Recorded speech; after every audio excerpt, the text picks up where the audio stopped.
So without necessarily endorsing the full, robust, both-sex sovereign immunity, what I like about this paper a lot is the big move to say the 11th Amendment is one thing and sovereign immunity is another, and let's get clear about that as we talk. My question, following Mila's injunction to be concise, is this. What's sovereignty?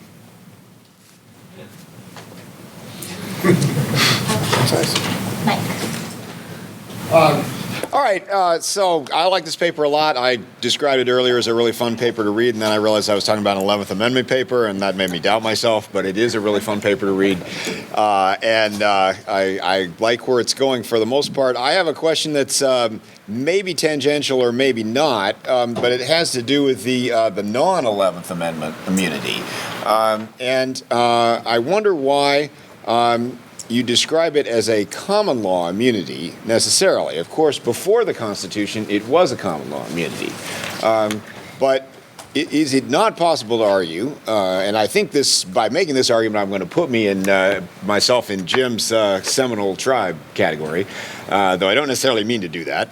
But isn't it possible to argue, and why wouldn't you argue, that in fact Article 3 encompasses the formerly common law amendment, former common law immunity, through its adoption of the judicial power?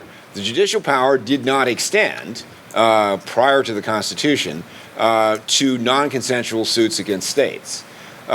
So one way to read the Article 3 is that Article 3 reversed that.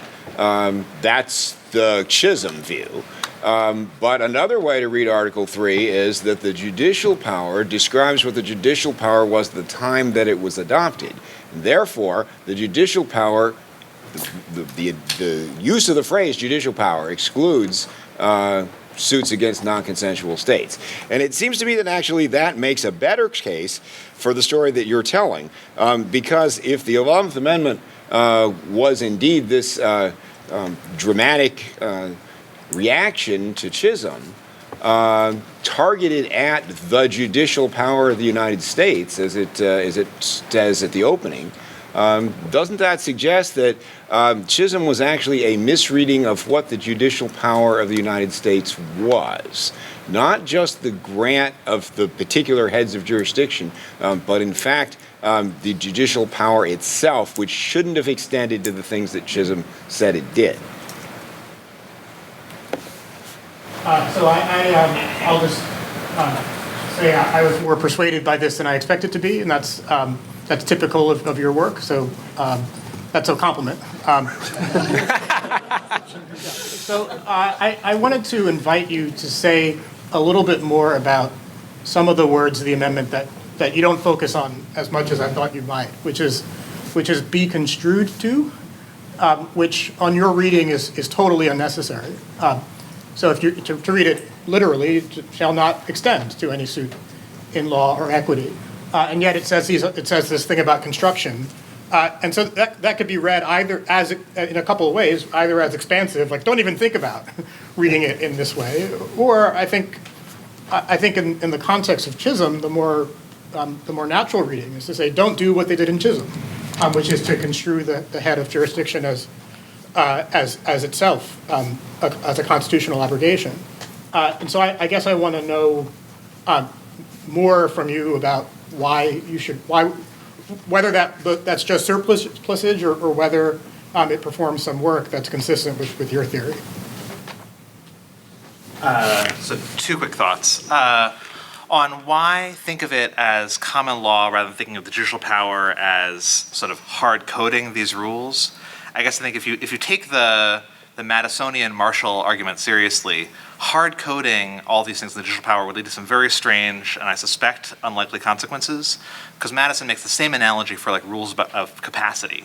So if they had the rule at the time that you had to be 21 years old for the courts to be able to hear your case, it would mean that we were never allowed to change the age of majority in court without a constitutional amendment, because the judicial power had never before extended to 20-year-olds, and so it couldn't extend to them in the future. Same thing for all the other sort of rules of proceeding and capacity. And I think it's more plausible and more consistent with the way it's talked about at the Ratification Convention to think those rules were just being left where they were. They were neither being moved up to constitutional status nor being stripped away. And that seems to me more likely.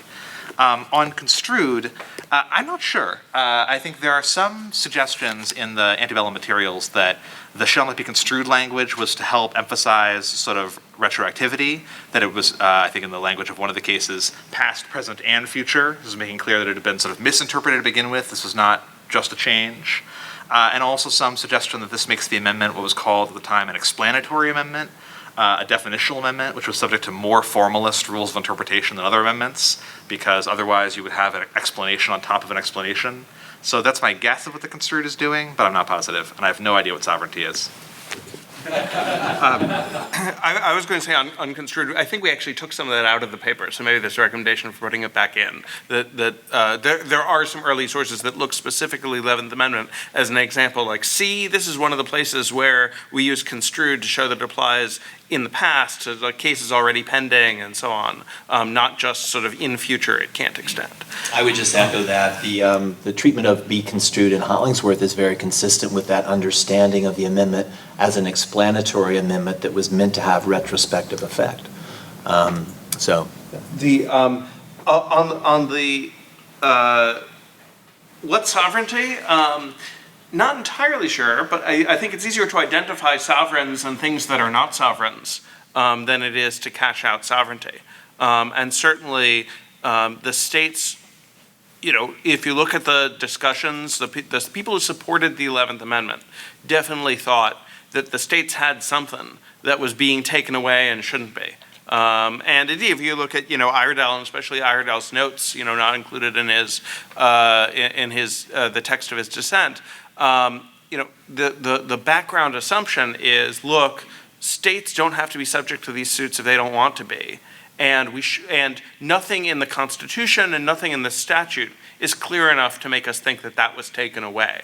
And I think that structure also helps explain why we think that the common law rule was more just sort of left as they found it, as opposed to like either the heavens of the abyss either turned into hard constitutional law or eliminated it entirely. I think they mainly just left it alone because so many of the ways of analyzing it are, look, there's this rule, they didn't do enough to tell us that it's no longer here, so therefore we've left it alone, as opposed to saying this is an inherent feature of the judicial power.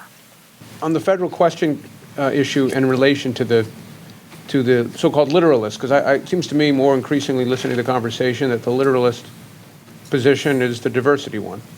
First, as it is indication, it's a rule of construction. So it's a rule of construction on top of an existing text. The rule of construction can't just flat out contradict what is said there. So if you've got a rule that says, the judicial power shall extend to all cases arising under the laws of the United States, and then you say this shall not be construed to extend to lots of cases under the United States, that's not a rule of construction. Rules of construction are designed to deal with ambiguities rather than something that's, you know, has a certain, you know, great clarity. That's just one point that comes to mind. Because it's arguable that the first part of Article 3 jurisdiction doesn't need a rule of construction. It's too easy to understand. The second thing about this, with respect to the text, in this context, they emphasize that these are one of the United States. They're not identified as sovereign states, but as members of the Union. And it's important to keep in mind, just politically, that none of the states existed unless they were part of the United States. Well, maybe Rhode Island, North Carolina, and maybe Texas, of course, obviously.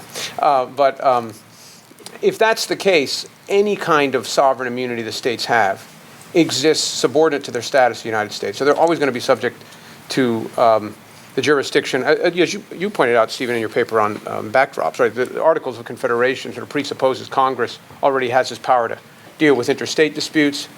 And the states, even without Article 3, might even be already just by necessity subject to the jurisdiction of federal law. I thought it would have been helpful for me to have a little bit more of the conventional wisdom and its relation to the Chisholm case earlier in the intro. You obviously get to that, and it's an important part of the discussion, but just sort of like bringing readers up to speed more quickly about the context and how that's an important part of the story. Sort of related to that, I guess a question I had and an argument that I thought maybe would have been helpful to address sooner and maybe more in depth is how, with the new constitutional framework and ideas about popular sovereignty, how that was consistent with continuing that sort of common law tradition of robust sovereignty for states. I know this is something that Randy Burnett has written about, I believe. Feel free to correct me. And I think Akil Amar has written about that idea as well, as far as how it's tough to square popular sovereignty with robust sovereign immunity ideas for states. And so I'm curious about your thoughts on that, and maybe would have enjoyed seeing you grapple with that a little bit more in the piece. And I will say, and it's not faint praise, I came away persuaded by things that I didn't expect to be persuaded by, particularly as to the non-abrogability of 11th Amendment immunity. I think actually what David Upham just said might have made me maybe undo a bit of how persuaded I was, so I'll be interested in your answer to his question.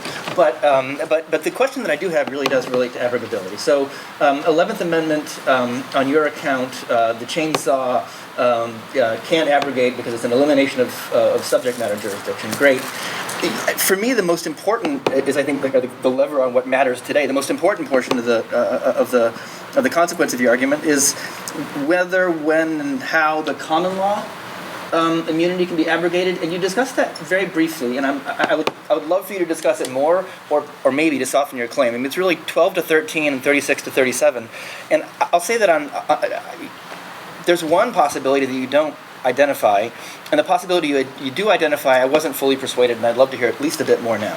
The possibility you don't identify, and I have not thought this all the way through, is the possibility of states abrogating sovereign immunity. Now, why would a state abrogate sovereign immunity for itself? Well, they do to some extent. I have in mind a state abrogating sovereign immunity under its own common law, or by legislative reform, for other states. And how would that play out? The second way it might be abrogated is by the federal government itself. You recognize the possibility. It just feels like you glide awfully quickly past the necessary entailment of meaningful enforcement to vindicate interests and objectives that are properly pursued under an enumeration, right? Like McCullough lists all the, how originalist McCullough is a separate question, but it lists all these instances of why we can punish male offenders, right, and so forth.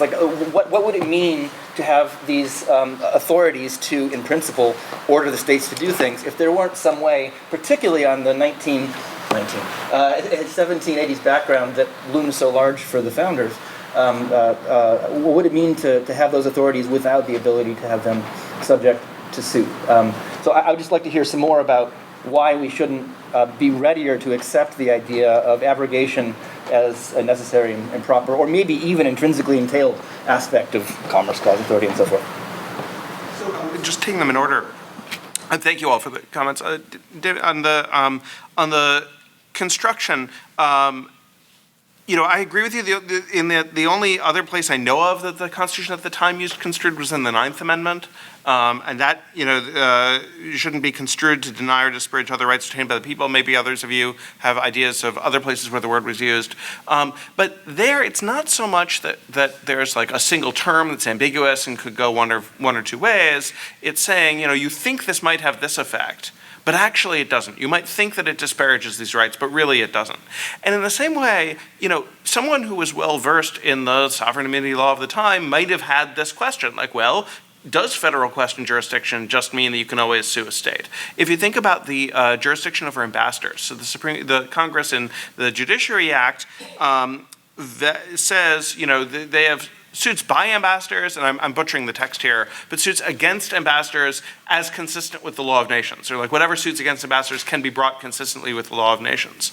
And so that might not seem like a point where the text would suggest any sort of ambiguity, but if you know a lot about ambassadors, you're going to be wondering, wait, does that mean that any Tom, Dick, or Harry can sue an ambassador notwithstanding diplomatic immunity? And they're saying no, don't think that. And so I think that what the 11th Amendment does is it's focusing on a sort of broader level of immunity, and it's saying, hey, this thing that you might think is abrogated as a common law matter, well, we're just cutting it off. We're just completely stripping it. On the question of the states, I hesitate to disagree with Lincoln, but I do think the Declaration is pretty clear that these are free and independent states in the plural that have rights to contract alliances and do in plural. And you needed Articles of Confederation, which are sort of a confederation of a bunch of different sovereigns in order to that had to be unanimously adopted. They would not bind any one state without its consent. So I do think that the states were treated as sovereign for all purposes that were where the federal instruments, either AFC or the Constitution, didn't take it away. And that's often how they talk in state-to-state cases about choice of law and things later. They'll say, like, the states are treated as separate nations except to the extent that the Constitution does something else. On the question of the new framework and how is it consistent, I think that's an excellent question. We don't really improve on Nelson's point there, I think, which is that popular sovereignty is instantiated by a regime of sovereign immunity because it's the people in the legislature who get to decide when they want to waive it. Like Virginia can get together and say, we want to be sued. You can pass the Federal Tort Claims Act and say, we want to be sued in ordinary courts. And if you don't want to be sued in ordinary courts, you get to do that too. And who controls the levers of the government and the public fisc and everything else is determined by the legislature, which is in the driver's seat. I think that's the popular sovereignty picture that I would say. Look, the common law existing as a baseline, the legislature wants to change that, they can, but it's allocating that authority among the states rather than saying that it's sort of a choice already made for them. Finally, on the point about abrogation, if you're interested in whether and how states can abrogate other states, I commend to you our brief in Franchise Tax Board versus Hyatt. But basically it takes the view that, sure, they can, in the sense, and I forget which Shakespeare play, the dialogue between Hotspur and Glendower, I can call spirits from the vasty deep, so can I, but do they come when you call them?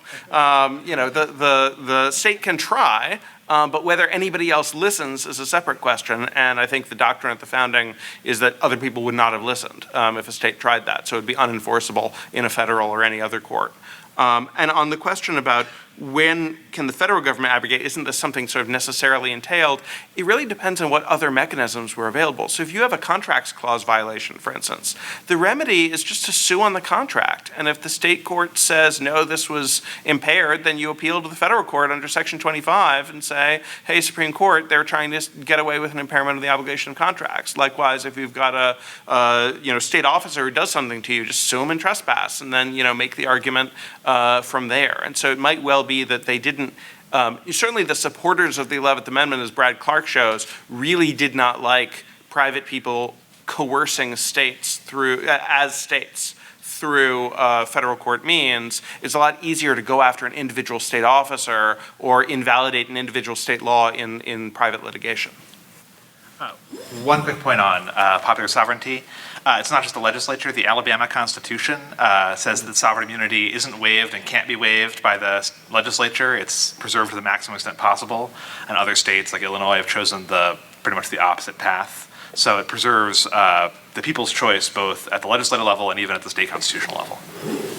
Every other year or so when I'm assigned to teach federal courts, using Jim's book and so forth, the 11th Amendment chapter is my favorite one, because it sort of has this Alice in Wonderland quality where words don't mean what they say, and a lot of it doesn't make sense.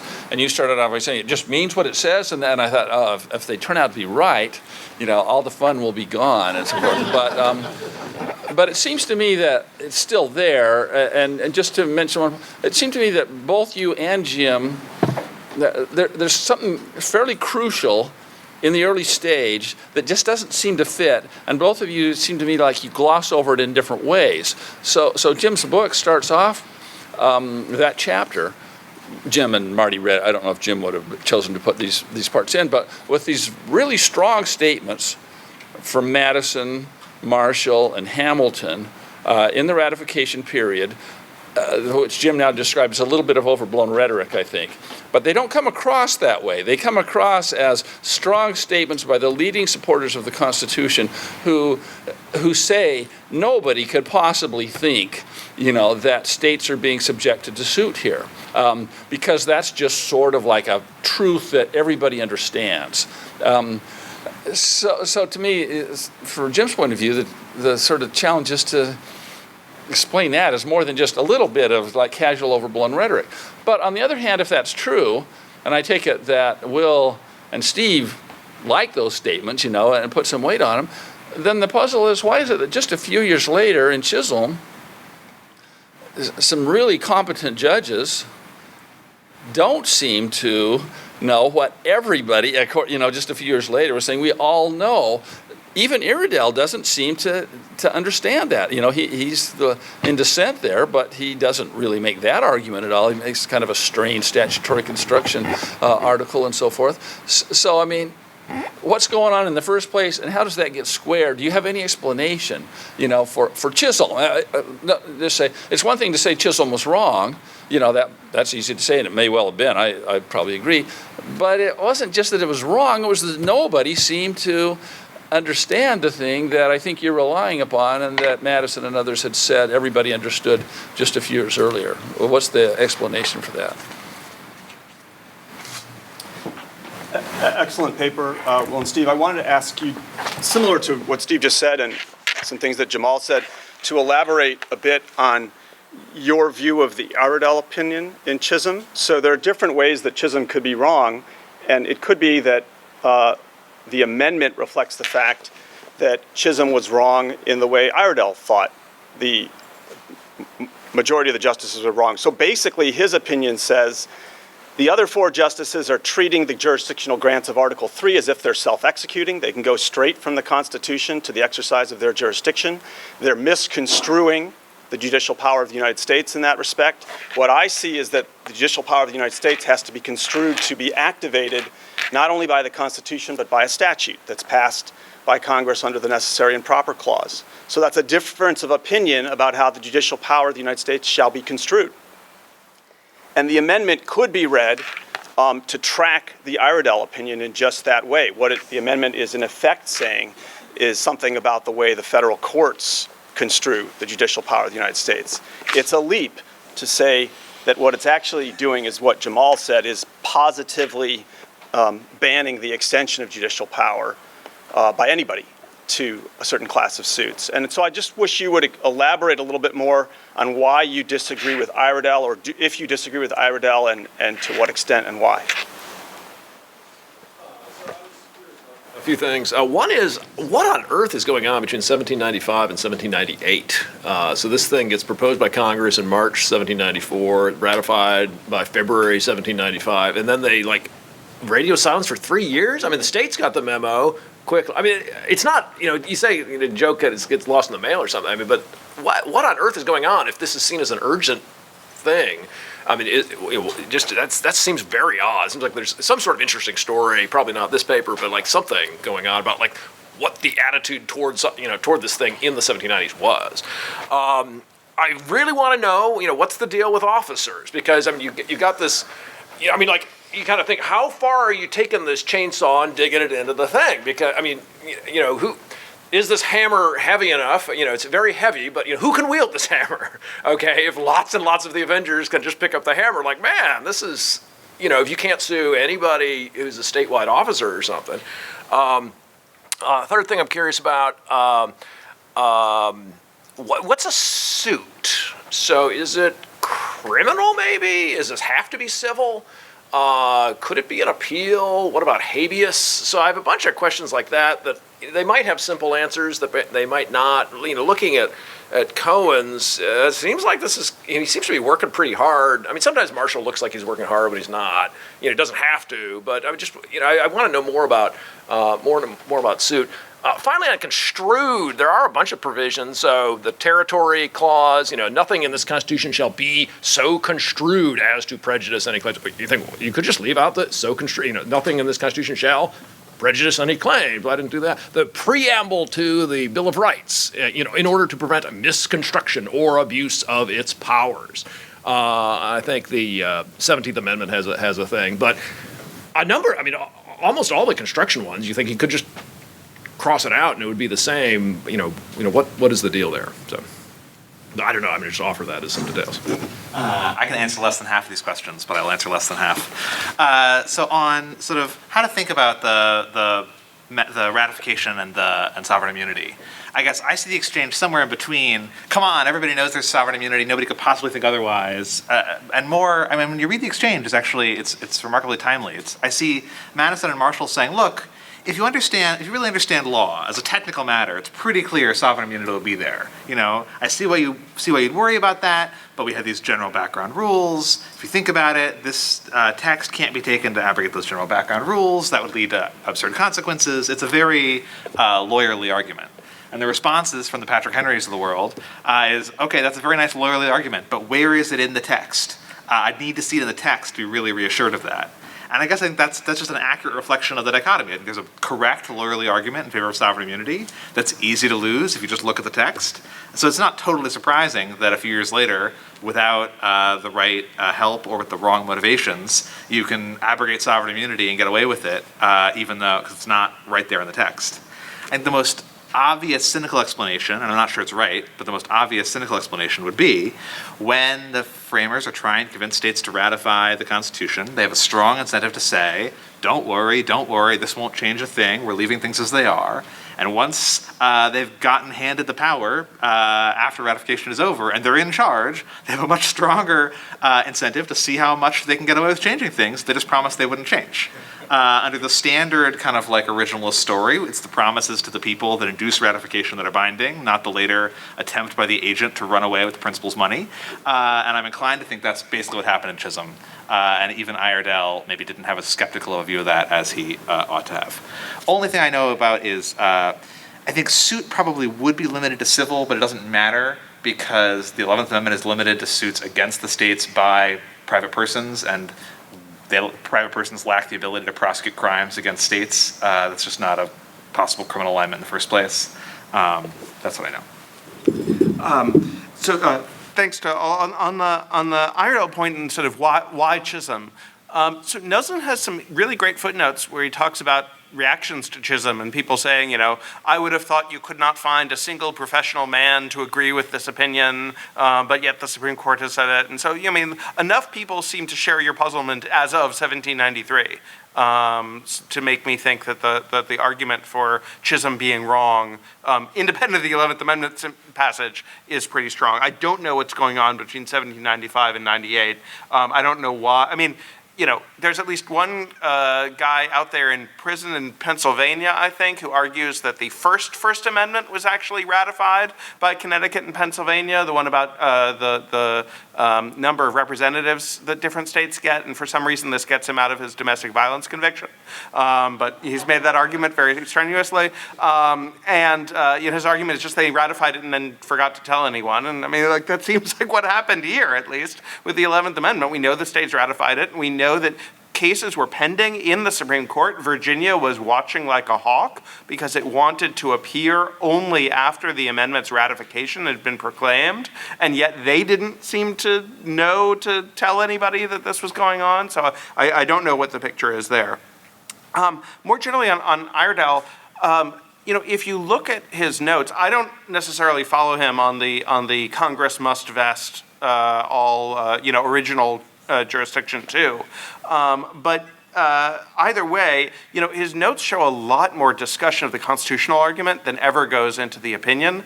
And I think it's hard to look at, just the dissent to say like that's where he was on this issue. I think his overall take on the issue is a lot more like ours, though I'm not sure I follow him on the vesting point, which might have been enough for him. He could say, hey, it needs to be vested. I don't read the statute this way. End of story. And then all of the constitutional reasoning goes somewhere else. Finally, on the last point on officers, I'm sorry to be bouncing around. That's the next paper. But the theory, in short, is I think Marshall was probably right with the party on the record rule. I think if the suit is not against the state of blank, it's probably not covered by either the 11th Amendment or the common law immunity. But it may also be that Ex parte Young is wrong in terms of what you can actually get, what kind of remedies you can actually get just by suing an individual state officer. But I'll leave it there until next time if I'm able to present that paper here. Just a quick comment on the question of what those folks were thinking during the ratification debates. Hamilton was really interesting on this point. He was focused on the diversity clause, and what he said was nations are not obligated to respect their contracts. The states were nations during the Articles of Confederation period when they incurred those obligations, but they were not nations under the Constitution of the United States. They were subject to those limitations. So This understanding explains why Chisholm may have been wrong in imposing retrospective liability on states that were not suable at the time the contracts were entered into. But it explains why federal question obligations that then attach to the states at the time of ratification should be enforceable in federal question claims going forward. And that distinction between the federal question viability of claims going forward and the decision to set aside retrospective liability based on common law theories, Assumpsit and the like, tells us a great deal about the debates over the 11th Amendment, I believe. I have a simple question building on Jamal's question, which is, how do we get rid of the 11th Amendment on your of Chisholm on your telling? So I understand the view, if you take the way that Jamal defined the construed to, it's just a straightforward abandonment of Chisholm. Your view is not that it's actually layering a sort of formalist positive law on top of the law as existed after Chisholm. And then my question is, okay, so what happens then to Chisholm in any area in which it would otherwise apply that's not covered by the 11th Amendment? That is to say, the stuff covered by the Seminole tribe view that Jim laid out, because I think, as Jim said, you guys want to be literalists, formalists, and Seminole tribe people, so how can you be both? I can certainly see a sort of, well, the implied meaning of the 11th Amendment was to get rid of Chisholm, but you say that scoundrels do that sort of thing. That's not what you want to do. You want to be formalist about reading the 11th Amendment. Am I just like projecting an ahistorical view of the way that precedent worked back onto the past? I'm not sure. I just wonder your views on that. It turns out that by the way, the paper was okay. I hate all these. The papers are wonderful. The paper was fine. I love the paper. My question actually follows on Jed's question a bit. Will, in your comments, you said the premise of the 11th Amendment is that Chisholm is wrong, but that is not the only premise that the 11th Amendment might have been based on. It might have been in the text. It might have been based on the premise that the Constitution was wrong. And that Chisholm was right.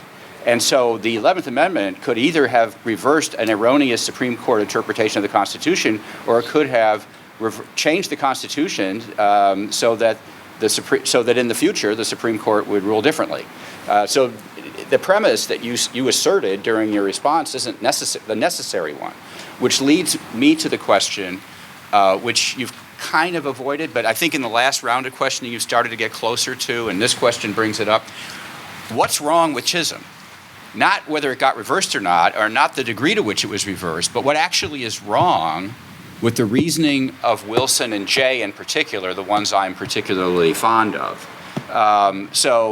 I'm perfectly prepared to say that Chisholm's been reversed in some sense by the 11th Amendment, but that doesn't mean, getting back to Judd's point, that the reasoning of Chisholm has been repudiated by the 11th Amendment, which doesn't say that at all, and might have said it. If they'd have used the word sovereignty, it would have helped conclude that they did say it. And in fact, John Marshall later on, I think it's in Fletcher versus Peck, seems to assume, without mentioning Chisholm by name, that Chisholm was right.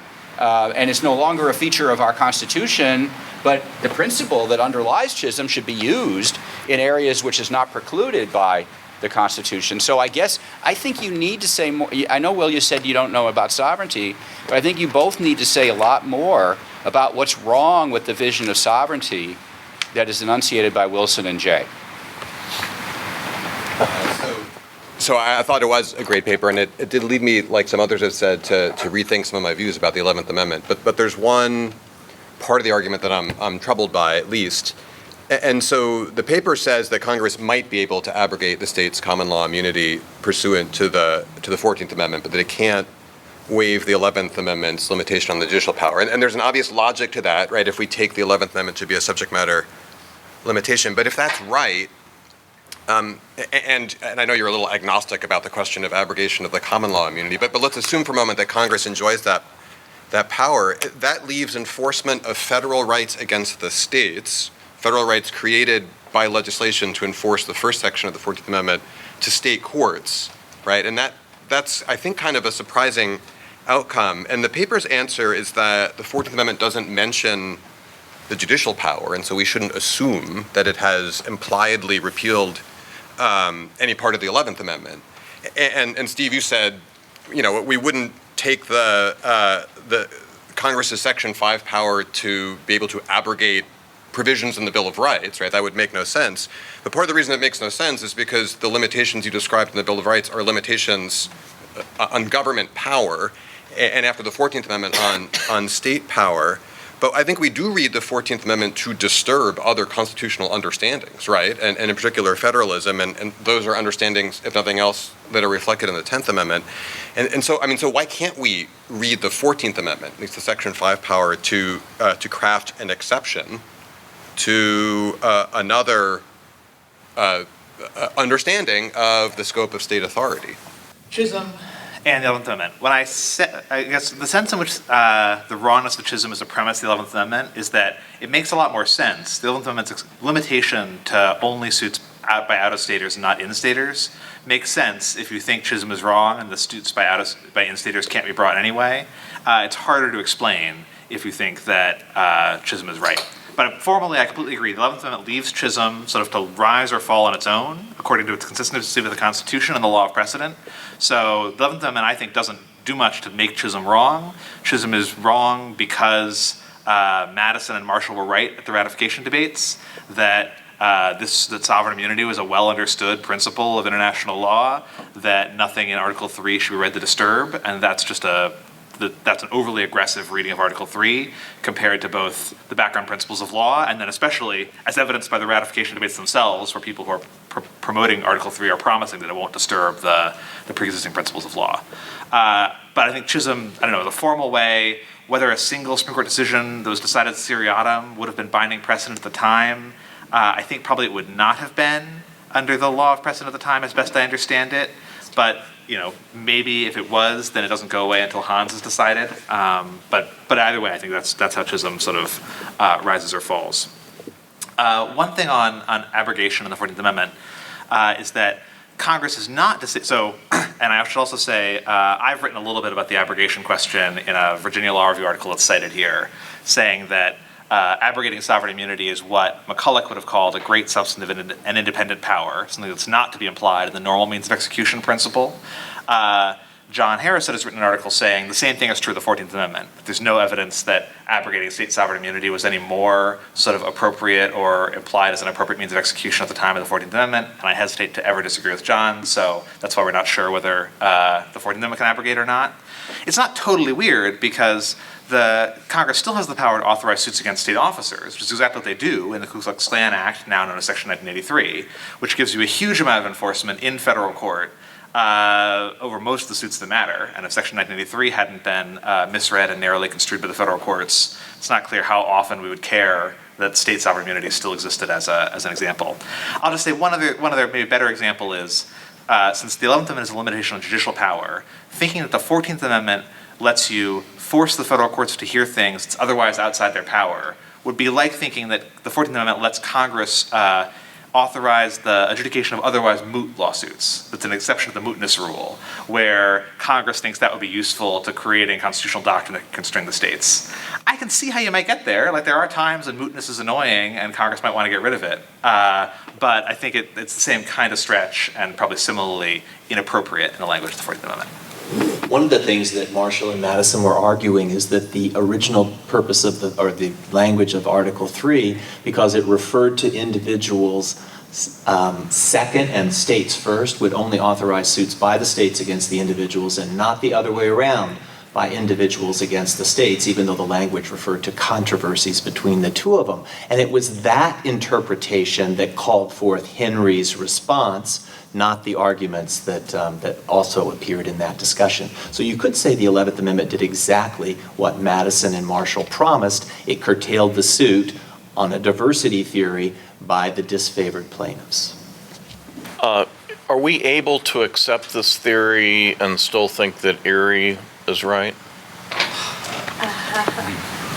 Could we think that the 11th Amendment is just a clarification, that its purpose is not to alter or to create nothing, but rather to clarify the fact that the Article 3 shall not be interpreted as abrogating the common law immunity. I mean, if we take this reading, then we don't have two kinds of immunities, but just one, and the implications are very different from the argument that you present. Is it possible to think along that line? It's possible, but I think it's probably wrong in that, discussion at the time says this is not just a clarification, this is cutting off a branch of the judicial power which had been supposed to do other bad things, namely abrogate this other form of immunity. And I don't think, Manning takes the view that this is a precise balance, that sort of the 11th Amendment is the only immunity that's out there. And I think that given their discussions of immunity, that would be very strange. It would be very strange for them to, especially if you look at the rhetoric of the supporters of the amendment, it would be strange to think that any of them would have been satisfied with an amendment that was the sum and substance of all sovereign immunity rather than leaving common law immunity alone. And on the question of, can we view this as correct and Erie as also correct? Part of the problem is, like, from a contradiction, you can prove anything. So Erie being wrong might lead you to have incorrect views about sovereign immunity also. I think Erie is wrong and pretty demonstrably so. So for me, that doesn't trouble me. But other people might be more troubled. Assuming Erie's right. This might be another, if you're right, it might be an argument the other way. I just was wondering if they're compatible. I think it's easier to understand our argument if Erie is wrong, but I don't think it's required. Even after Erie, the courts have recognized various kinds of federal common law, general common law. They have trouble figuring out what to call it because Erie is weird. But I think it's easy to see this argument as that same species of thing, whatever that federal common law post-Erie is. All right, please join me in thanking our